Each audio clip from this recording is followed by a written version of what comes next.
What's a conspiracy theory that later got proven to be true? Armstrong was using an elaborate international blood transfusion scheme to cheat at bike racing. Bonus for fans of very juvenile humor, the first president of the World Anti-Doping Agency's name is Dick Pound. Did his parents hate him? Well, they named him Richard. It's not their fault he started going by Dick. They probably thought Rich Pound sounds great. Jeffrey Epstein was trafficking women and children for some very elite people on a Temple Island. Crazy but true. You know, I remember reading that Hunter S. Thompson was working on the story of his lifetime, one that involved a child pedophilia ring that involved many of the world's most powerful people and that it ran all the way up to the White House during the Bush Sr. administration. Before he could publish the story, he was found having committed suicide. Many of his friends and family had publicly questioned the suicide, in part because Thompson had said he was worried about being taken out in just such a way. I have a feeling that he was pulling on some threads that would have led to this whole Epstein ring. People forget that Thompson was an actual journalist. He was on the phone with his wife when he fired the shot, and his son, daughter-in-law, and grandchild were at the home when he did it. Unless they're all in on the conspiracy, this is a rare suicide in which there are enough witnesses to eliminate the possibility of murder. Yeah, I just looked it up and you are right about the details from the police report. I think what I was remembering was that despite that, many of his close friends believed he was suicide, as he had spoken to them about his fears and intention to serialize the story about the DC sex ring. Government surveillance is the most obvious one. They're charging the birds as we speak. You dumb duck, birds charge wirelessly. Read a ducking book. They recharge by sitting on power lines. PFFT, you believe in electricity? Sure buddy, sure. Project MKUltra.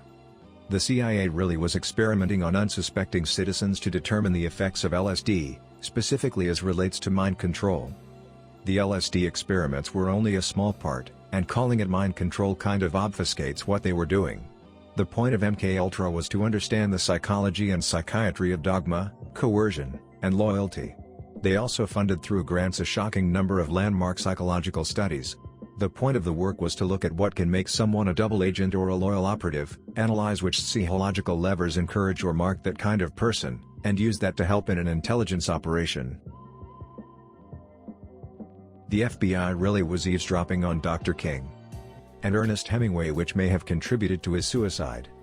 Why did Hemingway care what King was saying? My man.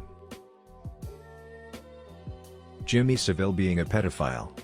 John Lydon from Sex Pistols even came forward in the 90s and spoke about it on radio, 20 years before the public found out.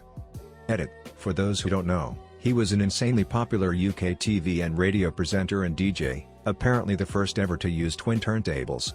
He was a household name here. According to his wiki page, 450 people whose ages range from 8 to 47 came forward to complain about him.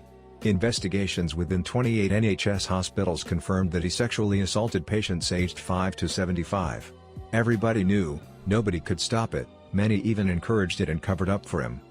Man, I remember when this happened. Retro nostalgic Jim'll Fix It merchandise was everywhere at the time. Reckon a lot of old Secret Santa gifts were thrown out that week. A family member of mine worked for the BBC in the 80s in production. When I was 16, 1998, or so, I mentioned to him that I'd wrote to Jim'll Fix It as a kid and he didn't reply and how let down I was. He said, and I quote, "If you knew what I know about Savile you'd be relieved that he didn't reply and wouldn't talk it anymore." Even mid-level production people knew about it, and nobody did a thing. Because knowing about it and having actual evidence are two different things. Savile was always creepy and weird, that was practically his shtick. Lots of people thought he was dodgy and said so, but hardly anybody had any actual evidence or credible allegations. Those only came out after he died, when people started speaking out. That's not unusual, especially with sex offenders. A lot of Bernie Madoff's investors knew his fund was a scam. He had plenty of hedge fund quants and other sophisticated clients who understood there's no honest way to consistently outperform the market. They knew that a fund taking aggressive risks might beat the market most years, but it'll be up and down, some years way up, a few years flat. Nobody just churns out 11% can guarantee above market gains year after year. Not honestly, anyway. But they were wrong was what kind of scam Madoff was running. They assumed he was hooked up with an insider trading scheme. Somebody inside Apple, GM, GE&C, was leaking quarterly earnings figures to him a week before they were publicly announced, letting him load up, or dump, stock before the market reacted. Instead of blowing the whistle, these guys all bought into the scam. Of course, as it turns out, Madoff was just running a traditional Ponzi scheme. Use new investors' deposits to pay out all the withdrawals, then steal whatever's left over. And if you're claiming 11% returns, deposits are going to vastly outnumber withdrawals.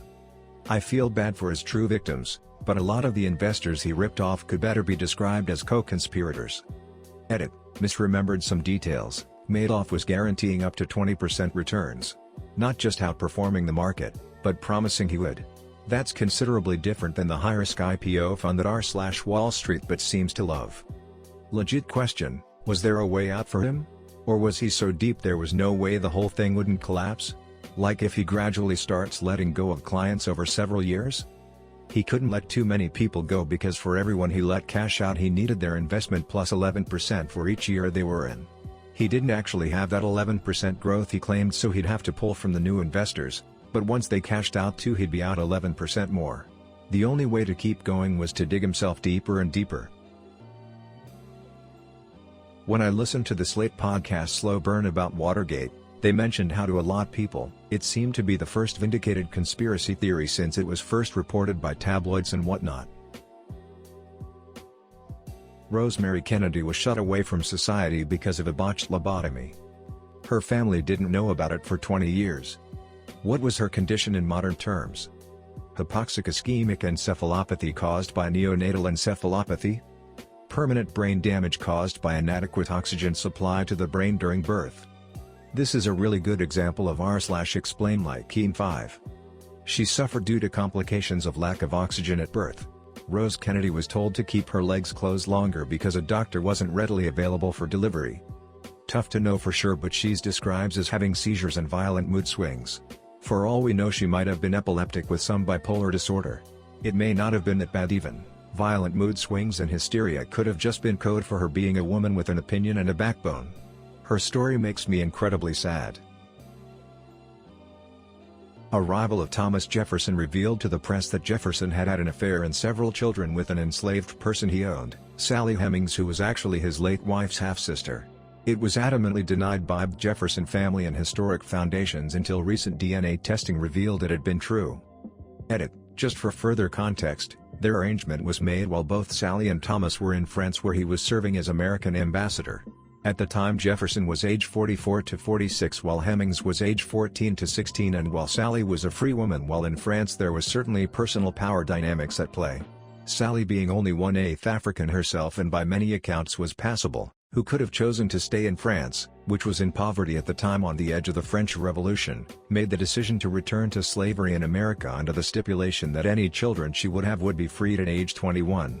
Sally also had a brother, James, who Jefferson brought to France to be trained in French cuisine, who also agreed to return to enslavement. To give context, whether there was affection and legitimate romance is unclear, as their relationship was never legitimized in Jefferson's writings or otherwise. The writings left from Sally's children say he never showed them any affection, though the Hemings were said to have received preferential treatment even before the arrangement. All 5 of Sally's surviving children were freed under the agreement, and when Jefferson died, Sally was given her time, no longer given forced tasks but never freed. When Sally died, she was buried in an unmarked enslaved person's grave. Somewhat related, President Harding was a horn dog who had a ton of affairs that were largely covered up. In particular, he had a child with Nan Britton, which came out I believe after his death, and Britton was attacked over it constantly and nobody believed her. I mean, they were cruel. I think it's fair to say they ruined her life over it. Much later DNA testing was done, and what do you know, it was the truth. That the FBI spied on Ernest Hemingway. So I'm reading a book on this right now, and his life was extremely interesting. He was a poi for the communists because he sympathized so heavily with the working man, but he refused to call himself a communist because he was pretty unpolitical. But while he was covering the Spanish Civil War, he was unknowingly shooting communist propaganda films that were very popular in the US and with the president at the time. The book hasn't covered the actual surveillance, but it's written by a CIA researcher who mentions how thick Hemingway's file was in the foreword. Writer, Sailor, Soldier, Spy by Nicholas Reynolds. The other half of that conspiracy theory was that the FBI had a reason to be looking into Hemingway. He frequently communicated with the NKVD. Classic Hemingway. The Bruce MacArthur story is a weird one. For 7 years there was a conspiracy theory of a serial killer specifically targeting gay men around Toronto was floating around, but it could never be proven, until eventually enough evidence came up implicating him and he got caught in a sting operation. This was crazy. Still is unbelievable. Hiding the victims and planners etc. Apple slows down older iPhones with software updates. They said it was to help reduce the load on the batteries as they lose performance with age, so a slower phone would make the batteries last longer.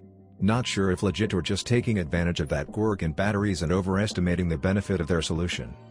It's a bit of a weird one because generally if a phone is that old, the battery is probably knackered and slowing down the processor will help that. It probably would give a better overall experience for the typical old phone user.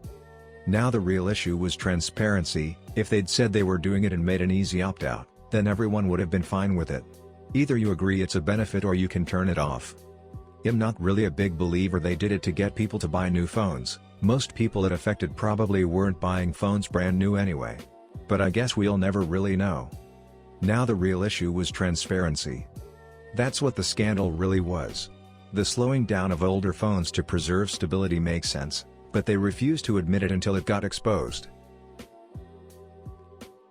Probably the most recent one that we didn't have enough time to label as a conspiracy theory was a couple of months ago, when AI firms started picking up anomalous spikes in pneumonia-related deaths and started talking about the fact that there is another, unknown pandemic going on that's killing people but mislabeled as pneumonia. Edit. Here is an article about how a Canadian startup spotted it 9 days before WHO announced the pandemic.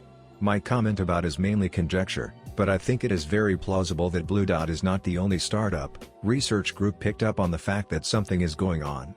Most of us, including myself, have anecdotes regarding themselves or relatives going through horrible illnesses late 19.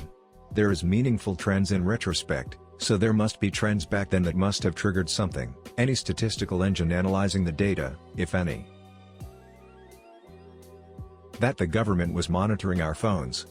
Hell, the government monitored all telegraph messages 100 years ago. Honestly, this is the weirdest for me because of the simple fact that I never knew it was a conspiracy. I always assumed this to be just a natural facet of life. I was so confused when this blew up because I never knew they weren't officially doing it. That China harvests organs from their prisoners. The first rumors came out in the early 2000s, but everyone dismissed it since it came from Falun Gong practitioners, which were like a Chinese Buddhist cult. If you lived in any major city, you'd see them passing out flyers and protesting in front of Chinese embassies and no one believed them. 20 years later, we all know it to be true. Did you know that this was also speculated on in WWZ, the book, as part of how this virus spread, which may also be true for the current situation? That's why they have all those Muslims in prison. Non-alcohol drinkers have the best organs. The Lincoln assassination. That was a true conspiracy, with shadowy meetings and plans and everything. Besides Lincoln, they planned to kill the VP Johnson and Secretary of State Seward. Unlike movie conspirators, most of these guys were dolts. The VP assassin chickened out. Seward's would-be assassin succeeded in seriously wounding him but failed to kill him.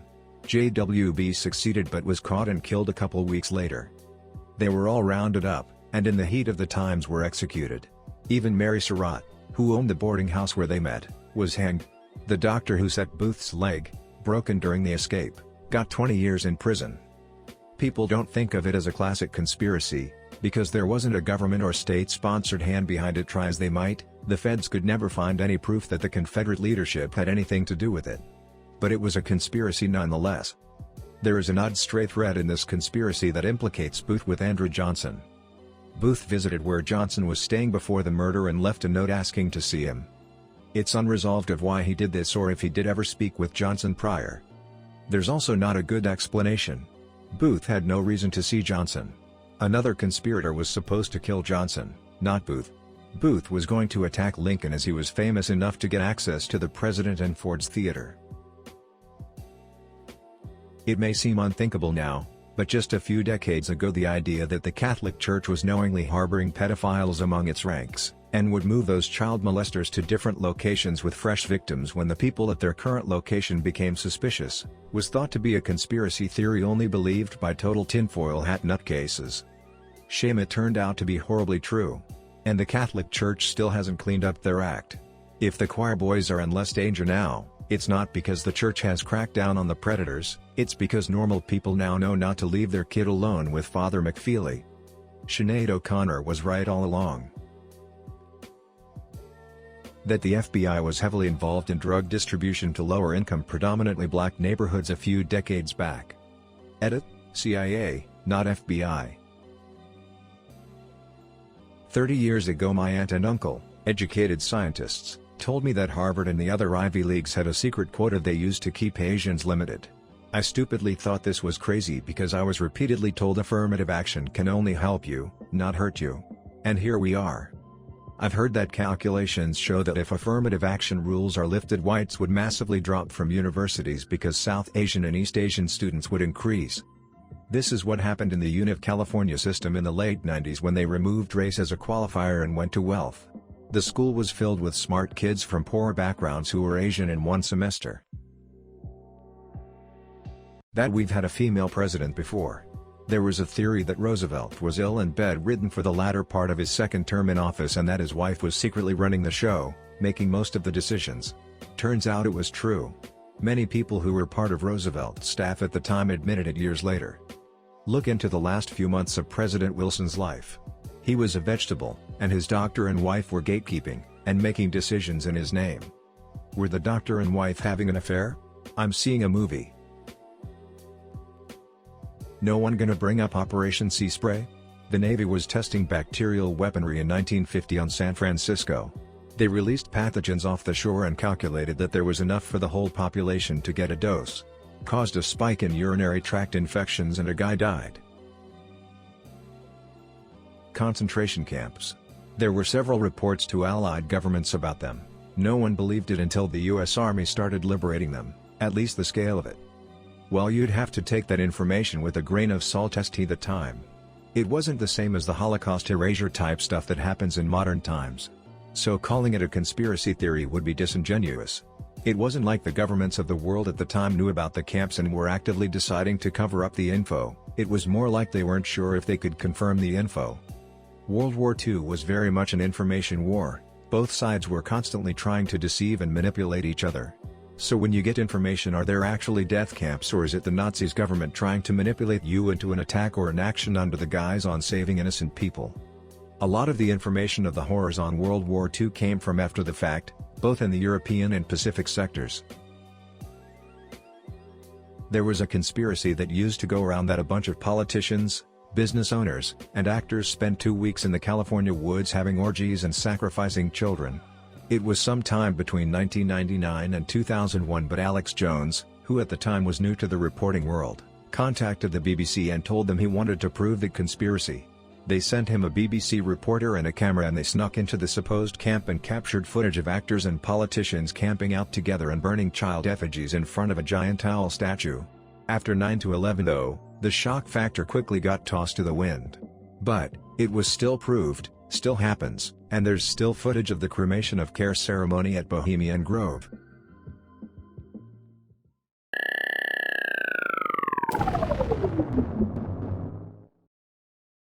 Thanks for watching. Please like and subscribe. I just want to make enough chicken nuggets that I can get a good boil like this one.